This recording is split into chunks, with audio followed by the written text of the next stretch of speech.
پاک افغان تعلقات کے حوالے سے اہم پیش رفت سامنے آئی ہے۔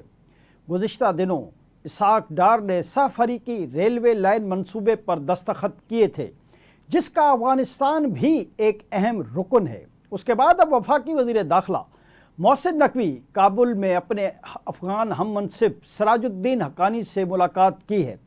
ملاقات کے دوران دو طرفہ تعلقات، انسداد دہشت گردی، در اندازی اور کالعدم تحریک طالبان کے حوالے سے تفصیلی تبادلہ خیال کیا گیا۔ اس موقع پر پاک افغان بارڈر مینجمنٹ اور دہشت گردی کے خاتمے کے لیے باہمی تعاون مضبوط کرنے پر اتفاق کیا گیا۔ دونوں رہنماؤں نے پاک افغان سرحد کے مؤثر مینجمنٹ، منشیات کی روک تھام اور سرحد پار نقل و حرکت کو منظم کرنے کے طریقہ کار پر بھی بات چیت کی۔ ملاقات میں پاکستان میں غیر قانونی طور پر مقیم افغان شہریوں کے وطن واپسی کے عمل پر بھی گفتگو ہوئی۔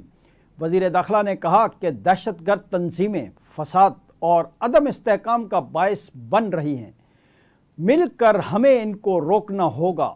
پاکستان افغانستان کے ساتھ برادرانہ اور دیرپا تعلقات کا خواہاں ہے۔